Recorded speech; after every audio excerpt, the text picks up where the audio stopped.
बोल जयकारा बोल मेरे श्री गुरु महाराज की जय।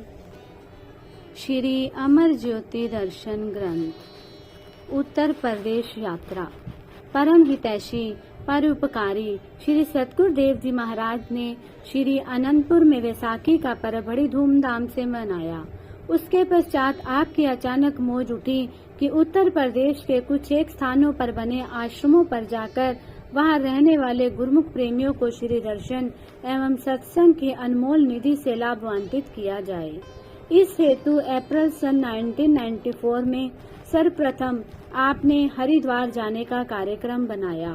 हरिद्वार महाप्रभु जी के आगमन का शुभ समाचार पाकर हरिद्वार में रहने वाले गुरुमुख प्रेमियों के महासागर में हिलोरे लेने लगे।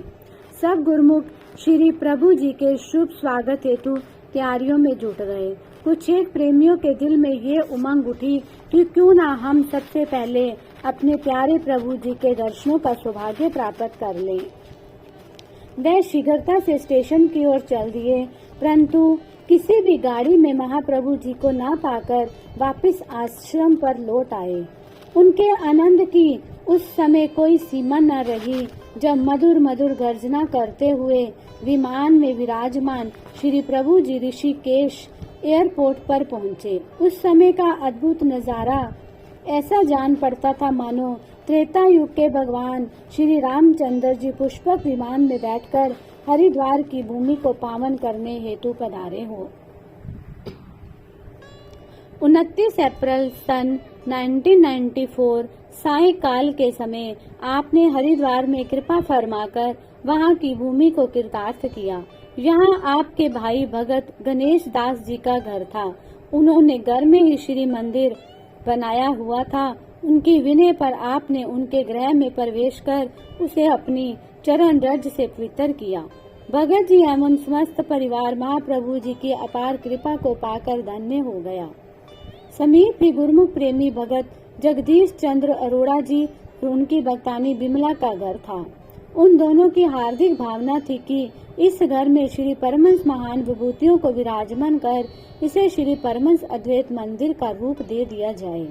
अभी निर्माण कार्य पूर्ण भी नहीं हुआ था कि 4 मास के अंतराल में भगत और भक्तानी दोनों ही परलोक गमन कर गए। उनकी बेटियों ने अपने माता पिता की प्रबल इच्छा को स्मरण करते हुए घर के सभी कागजात श्री चरणों में भेंट कर दिए। अधूरा कार्य संपन्न हो जाने पर श्री सतगुरुदेव जी महाराज ने अपनी श्री मौज से यहाँ का कार्य भार भाई शांत दयानंद जी को सौंप दिया। उनकी विनय पर इस स्थान का शुभ मुहूर्त करने हेतु आप यहाँ पधारे। आपके शुभ आगमन से चारों ओर खुशी की लहर छा गई।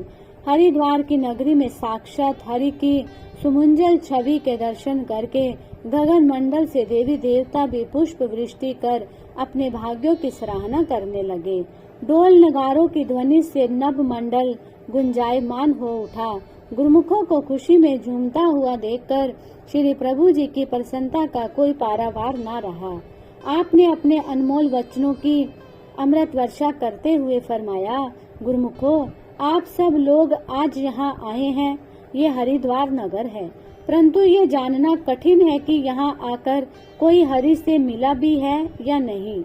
पूर्ण संत सत्पुरुषों में वह सामर्थ्य होती है कि वे अपनी कृपा व युक्तियों से जीव का हरि से मेल करवा सकते हैं। जिसने भी परमात्मा को पाया या उसे प्राप्त करने की इच्छा प्रकट की, उसकी ये इच्छा सतगुरु द्वारा ही पूर्ण हुई और हो सकती है। जैसे संत तुलसी साहिब जी फरमाते हैं, दोहा, दर दर बारी साध है, उनसे सब कुछ होए, तुरत मिलावे राम से, उन्हें मिले जो कोए। सत्पुरुषों के पास ही भक्ति धन के खजाने की चाबी हुआ करती है। वह ही जीव को परमात्मा तक पहुंचाने का मार्ग प्रशस्त कर उसे मालिक संग मिलाने की सामर्थ्य रखते हैं। जो भी सत्पुरुषों की चरण शरण में आ जाता है, वह भक्ति की अनमोल दात को सहज में ही प्राप्त कर लेता है। ये गुरुमुखों के बड़े ऊंचे भाग्य हैं। ये भाग्यों की ही निशानी है जो महापुरुषों ने जगह जगह पर श्री परमहंस अद्वैत मंदिर स्थापित कर दिए हैं। अब आज हरिद्वार की वारी है। आप आज अति प्रसन्न होंगे कि यहाँ भी श्री अनंतपुर दरबार का आश्रम बन गया है। सभी गुरुमुख जन श्री परमहंस महान विभूतियों की पूजा अर्चना करके जन्म जन्म की मैल को धो रहे हैं। कल मुहूर्त से पहले ही इस नवनिर्मित आश्रम की आप सबको मुबारकबाद हो। अब हरिद्वार में गुरुद्वारा खुल गया है। जो गुरुमुख जहाँ श्रद्धा और विश्वास से परमहंसों की श्री आरती पूजा करेंगे उनका निश्चय ही कल्याण होगा। पावन श्री वचनों को श्रवण कर प्रत्येक गुरुमुख के हृदय में अपार आनंद समा गया। हर्षित होकर सब एक दूसरे को बधाइयां देते हुए सतगुरु महिमा के गीत गाने लगे और मुहूर्त की तैयारियां करने लगे। श्री मंदिर जी को पुष्प लड़ियों से खूब सजाया गया। महाप्रभु जी ने अगले दिन प्रातः 30 अप्रैल सन 1994 को असीम कृपा करते हुए इस आश्रम के नव निर्मित श्री परमहंस अद्वैत मंदिर का भव्य उद्घाटन किया। नीच कर कमलों से श्री परमहंस महान विभूतियों की अति मनोहर प्रतिमाओं को दिव्य सिंहासन पर विराजमान किया। उन्हें हार व पीताम्बर पहनाए, केसर का तिलक लगाया। श्रद्धा व प्रेम से श्री आरती पूजा का कार्यक्रम आरंभ हुआ। गुरु महिमा के भजन गाए गए। सब प्रेमी हर्ष विभोर हो रहे थे। तत्पश्चात आपने श्री वचन फरमाए, गुरुमुखों, आप सबकी सच्ची पुकार सुनकर मालिक ने असीम कृपा की है और गुरुमुख प्रेमियों के लिए ये शुभ अवसर व संयोग बना दिया है कि यहाँ आकर भक्ति का सच्चा धन प्राप्त हो। उसके लिए परमहंस श्री परमहंस अद्वैत मंदिर का निर्माण किया गया, जो कि परलोक का तोषा बख्शने वाला है। इसी का आज शुभ मुहूर्त हो रहा है। इस शुभ मुहूर्त की आप सब गुरुमुखों को लाखों लाख बधाई हो। ऐसा शुभ अवसर बड़े भाग्य वालों को नसीब होता है, जो कि आपको मिल रहा है। दुनिया के पदार्थ, शान शौकत, धन, परिवार, मान सम्मान, संपदा तो सबको मिल सकती है, लेकिन संतों का संग किसी विरले को प्राप्त होता है। ये हरिद्वार के निवासियों के लिए खुशी और आनंद का समागम है। उनको चाहिए कि वे अपने इस अवसर का पूरा लाभ उठाए। उनका ये कर्तव्य बन जाता है कि वे अपने कल्याण के लिए यहाँ आकर अपनी आत्मा का सुधार करें, ताकि उन्हें आत्मिक आनंद मिल सके। ये कब हो सकता है? जब वे भक्ति मार्ग पर चलेंगे। यहाँ भक्ति और परमार्थ का केंद्र बन गया है। इससे बढ़कर दुनिया में और कोई वस्तु नहीं है। विचार करो कि नाम और भक्ति की कमाई करके जिसको अपने मालिक मिल जाए, तो इससे बढ़कर और क्या खुशी हो सकती है।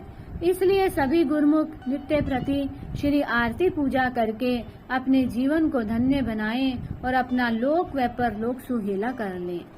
श्री दर्शनों का ऐसा पावन और सुदुर्लभ संयोग पाकर संगत कृत्य हो गई और श्री सतगुरु देव जी महाराज के गुणानुवाद गाते हुए अपने भाग्य मनाने लगी। इसी समय कुछ साधु जन श्री दर्शन हेतु आए। आपने उन्हें पूछा, आप कहाँ रहते हो? उन्होंने विनय की, प्रभु हरिद्वार में ही एक आश्रम में रहते हैं। आपने पूछा, हरि का द्वार देखा है?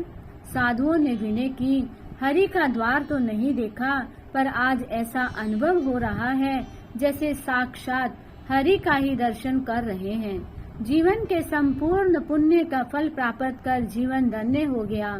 श्री वचन हुए, पूर्ण संतों का दर्शन ही हरि का दर्शन है। कहा भी है दोहा, अलख पुरुष की आरसी, साधु ही की देहे, लखा जो चाहे अलख को, इन्हीं में लख लेहे। अगले दिन प्रातः महाप्रभु जी महानदी गंगा के पावन तट पर पहुँचे। सेवकों की विनय पर आपने गंगा में चरण स्पर्श किए। गंगा भी साक्षात हरि का स्पर्श पाकर धन्य हो गई और अपने भाग्यों की सराहना करने लगी। सेवकों ने चरणोदक पान कर श्री आज्ञा से गंगा में स्नान किया। हरिद्वार को पावन श्री चरण रज से कृतार्थ कर आपने सेवकों व संत समाज सहित देहरादून की ओर प्रस्थान किया। देहरादून के मार्ग में चलते चलते एक घना वन आया। श्री प्रभु जी ने कार रुकवाई और सेवकों से फल की टोकरी मंगवाई। उसी समय ना जाने कहां से वानर समूह वहां आकर एकत्रित हो गया, मानो उन्हें भी अपने इष्ट देव के आगमन की पूर्व सूचना का आभास हो गया था। गट गट की जाननहारे श्री सतगुरुदेव जी महाराज ने निज कर कमलों से सबको प्रसाद दिया। वह वानर भी प्रसाद ग्रहण कर किलकारियां मारते, उछलते कूदते एवं नाचते हुए अपनी प्रसन्नता को प्रकट करने लगे। पूर्ण पारब्रह्म महापुरुषों का हर युग में अपनी रूहों से आत्मिक संबंध हुआ करता है। उसी संबंध व नाते को निभाने हेतु वे सारी लीला रचाते हैं। वानरों को श्री दर्शनों से कृतार्थ कर आप देहरादून आश्रम में पधारे तो वहाँ डोल नगारे और खुशियों की शहनाइयां गूंज उठी। महाप्रभु जी ने प्रत्येक सत्संग आश्रम पर कृपा बरसाते हुए प्रेमियों को श्री दर्शन में पावन वचनों की अनमोल दात से निहाल कर दिया। श्री वचन हुए, देहरादून में रहते हो, इसका मतलब समझते हो? देहरादून अर्थात मानव जन्म की देह से दुगना लाभ उठाओ।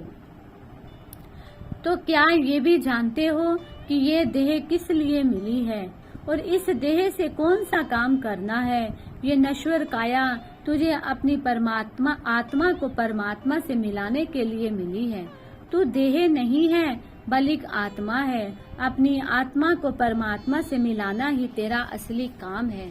इस मानुष देही को पाकर जो सत्पुरुषों द्वारा दिए गए नाम की कमाई करता है, वह ही अपने जीवन को खुशियों से सराबोर कर मालिक की प्रसन्नता का पात्र बनता है।